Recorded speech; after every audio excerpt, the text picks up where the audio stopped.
In his first press conference as DeKalb County's new superintendent, Dr. Devon Horton outlined his plans for the school district. Make sure that we're giving our best efforts at all times for all of our families and students. He needs to be fired immediately.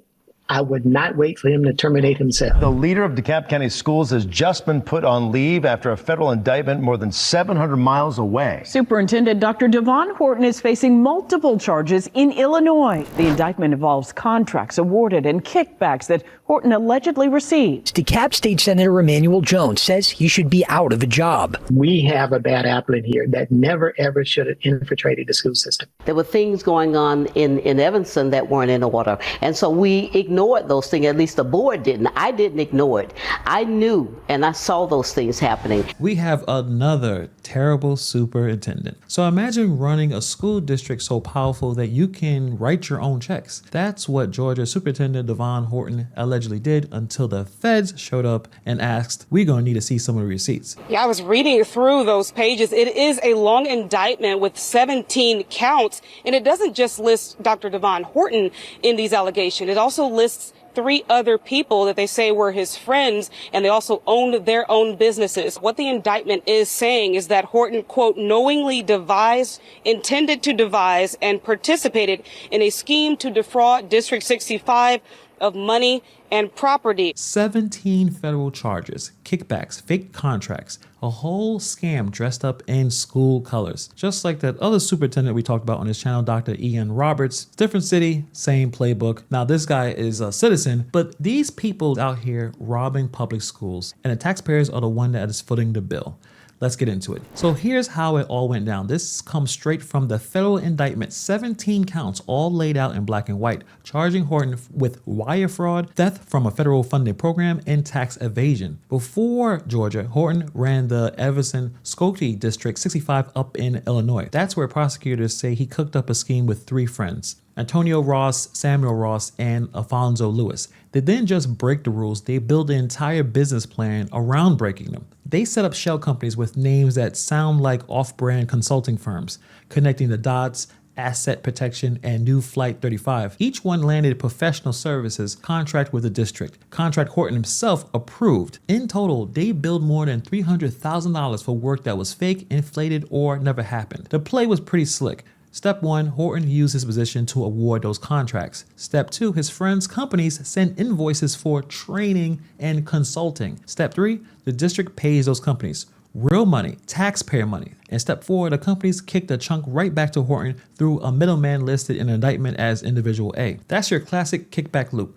Money leaves the district, runs a lap through fake LLCs, and comes back home to Horton's pocket like a boomerang. And he didn't stop there. He allegedly used the district's purchasing card for personal spending, restaurants, travel, even gift cards. Then, just to make sure that Uncle Sam didn't notice, he didn't report any of that extra income on his taxes. When you're already deep in wire fraud, what's a little bit of tax evasion to throw on top of that as well? According to the indictment, Horton even ran his own company, Altering the Education LLC, and billed Chicago's public schools $10,000 through while he was still in District 65. He was hustling every angle of the educational system. And this is the more embarrassing part. The district in Georgia still hired him after all this. They saw a walking red flag and said, that's the kind of leadership material we need here. Back in April 2023, when DeKalb County was looking for a new superintendent, people were already warning them. Former board member Dr. Joyce Morley said that she saw the red flags from day one. Morley says Devon Horton's hire was ill-advised, so back in April of 2023,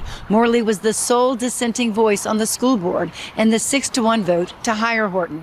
Morley stepped down after an ethics complaint and didn't run for re-election. And now she thinks every board member who voted for Horton should be removed. There were things going on in Evanston that weren't in order. And so we ignored those things. At least the board didn't. I didn't ignore it. I knew and I saw those things happening. And so sometimes the seeds that you plant is the harvest that you're going to get. Verdelia Turner says the school board was too quick to hire Horton 2 years ago and knew he was under investigation. The problem with changing superintendents constantly is that every superintendent has his or her own vision.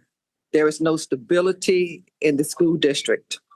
There's no continuity in programs. They should have done their due diligence. But they hired him anyway. 6-1 vote. I wonder how that was possible. They should investigate those people who voted him in. They may have gotten some money too. Fast forward to now, and the guy is suspended with pay. Yes, just like Ian Roberts, suspended with pay. Most likely he's going to lose that paycheck, but it's interesting how most people get suspended from work, they lose a paycheck. But this guy is facing a federal indictment and still clocking PTO. The indictment lays out 17 counts in total, 13 for wire and honest services fraud, 2 for theft from a federal funded program, and 2 for tax evasion. The feds are even trying to seize that $324,000 in assets that he said he gained from the scam. If convicted, he is looking at decades in federal prison. But while the lawyers play chess, DeKalb County's kids are stuck paying for his moves. And it was an unnerving one for parents like Elsheree McMillan.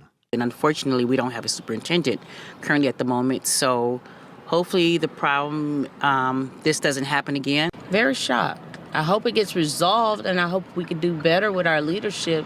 It's not good that the kids get to see stuff like that. Every single dollar stolen from a district is a dollar not going into the classrooms, the teachers, or the programs that actually work. And yet, the people who should have vetted him properly are suddenly shocked. This is classic corruption. Horton wasn't serving the students, he was serving himself. That's why all these kids are so dumb nowadays. People are not taking care of the children. They only take care of themselves. These schools get millions of dollars and somehow money changes hands while the children continue to fail the most basic math and reading exams. And the people who hired him ignored every single warning light on the dashboard. Maybe because they were getting paid off. Because in these systems, money on hand probably beats responsibility. They care more about money and optics than oversight.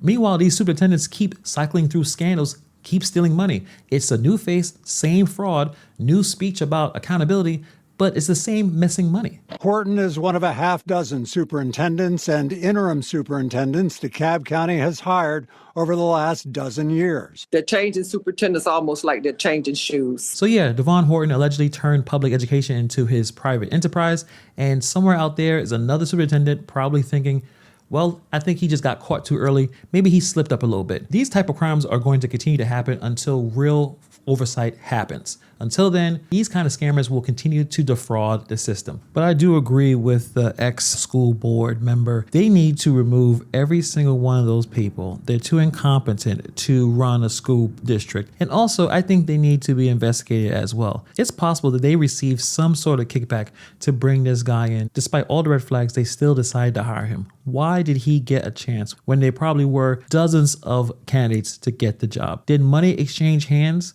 It's possible. I mean, if this guy was able to do the kickbacks over there, I'm sure he had money to throw around to get the job. At this point, nothing is off the table.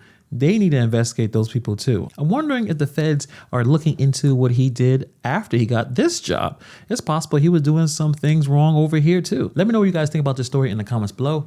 Thank you for taking time to watch this video, and I'll see you guys in the next video.